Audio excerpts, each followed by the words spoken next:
Why does it take a developer so long to buy a property? Hey guys, this is Brad from NorthGeorgiaLandBuyers.com and Arborview Properties. I'm a real estate investor and developer in the state of Georgia and North Georgia. We actually buy properties all over the state of Georgia. And today we're talking about developers taking their sweet time. Why do they take so much time? Well, guess what? Most developers would love to work a heck of a lot faster than we do. But the reality is when we're doing a development, we are at the mercy of a whole bunch of other people. And we're at the mercy of government. And government moves slow as molasses, okay? And then if we have to rezone a property, that is a whole process because you have to put public notices out. You have to wait a certain period of time. You have to have the public meeting. The public has to voice their concerns. If there's any concerns that the county says you need to fix, you have to go back to the drawing board and do it all over again. And you have to go through that over and over until you finally get approval to do what you're going to do. And then there's still a whole bunch of other legwork, and there's a whole bunch of other risk involved in doing development work. First of all, we got to determine if your land is viable to develop at all. It may not be worth it. Maybe if we've got to put septic systems, and we're going to build a neighborhood and all the houses need to have septic systems, and we have bad soils in the neighborhood, maybe it doesn't make sense. Maybe we can't, or it's too cost prohibitive to amend all of these soils to adequately put septic systems. Like, we can't do anything. If we can't put a septic system, we can't build houses because you have to have a sewage treatment system available.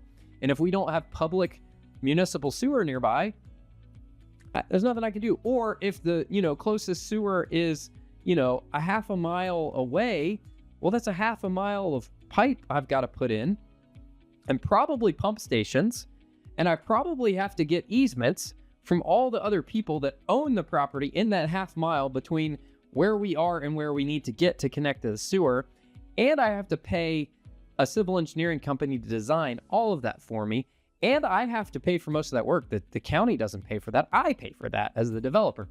So I've got to go through all those hoops to get all that approved. It takes the civil engineering company weeks, months to finalize all the plans, and then we may come up with, there may be wrenches in the plans and we can't do what we thought we were going to do, right?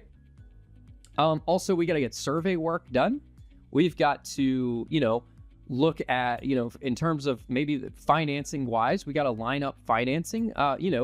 We do pay cash for things, but a lot of times what we do is we actually raise money from investors to buy properties. So it takes me a minute to raise the investors, and my investors are not willing to invest in a deal until I can prove that it's a viable deal. If it's not a viable deal, they're not willing to invest money because they're going to lose money, right? Would you invest in a property that you didn't think was going to make money?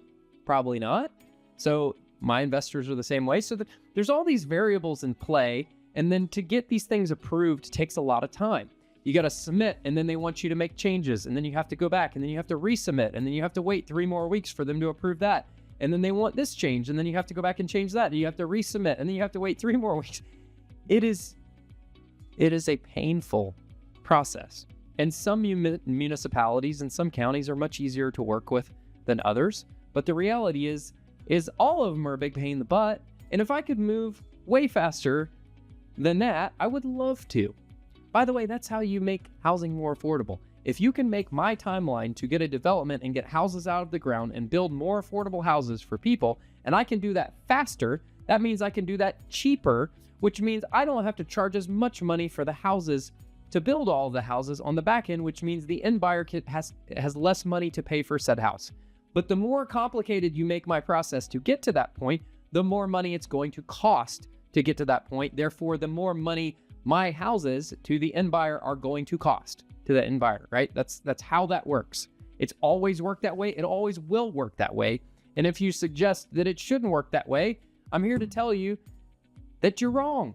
That's how it works. That's reality. So I'm probably going to get a lot of nasty comments about that, but whatever. I know what it's like. So anyways, that's why developers take so long to build or to buy properties, because there's a lot of runway, there's a lot of risk, there's a lot of hoops we have to jump through to get a piece of property ready to develop. Before we ever move one speck of dirt, there is a whole bunch of money and time and effort involved into get a property set up to do a development. So that is why it takes so long. Hope that helps you out. Hopes it helps you understand a little bit about what happens in our world as developers. If you're interested in selling a property, you got a property you want to sell, be happy to make you an offer, buy it from you. Or if you want to go the traditional route and list it with a real estate agent, I'm actually also a licensed real estate agent in Georgia. I have my license for a number of years. I hang my license with one source out of Woodstock. So be happy to chat with you about that. Go over to northgeorgialandbuyers.com and fill out the form there on our site. Once you fill out that form, a member of our team will be in touch with you ASAP. Hey guys, thanks for checking out this video. Go check out all of our other videos. I really appreciate your time. Hope you have a good day. My name's Brad. Bye.